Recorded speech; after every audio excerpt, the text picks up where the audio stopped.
রাজনীতিতে এসে শুরুতেই ধাক্কা খেয়েছেন দেশসেরা ক্রিকেটার সাকিব আল হাসান।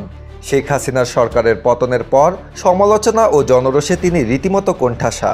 জুলাই ছাত্র আন্দোলন শুরু হলে ধীরে ধীরে কমতে থাকে এই বাঁহাতি অলরাউন্ডারের অনুসারীর সংখ্যা।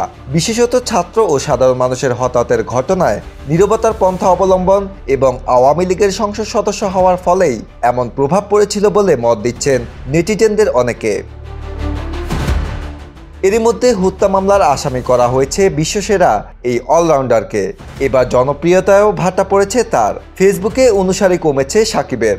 বিপরীতে পরীর অবস্থান ছিল বৈষম্য বিরোধী ছাত্র আন্দোলনের পক্ষে, ফলে তিনি ভক্তদের বিরাগভাজন হননি। আগের মতোই স্বাভাবিক রয়েছে তার অনুসারীর সংখ্যাও, আর সেই সুযোগে সাকিবকে ছাড়িয়ে শীর্ষে পরীমনি।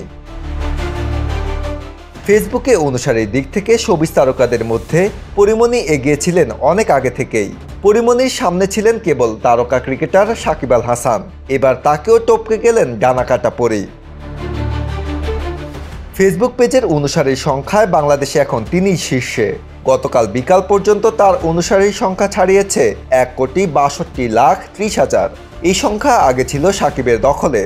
তবে সাম্প্রতিক রাজনৈতিক পরিস্থিতিতে হু হু করে অনুসারী কমেছে 20টার অলরাউন্ডারের। এখন তার অনুসারীর সংখ্যা 1,59,61,000। অন্যদিকে শোবিজের একাধিক তারকা 1 কোটি অনুসারীর মাইলফলক ছাড়িয়ে গেছেন। আজহারুল ইসলাম, বাংলাদেশ প্রতিদিন।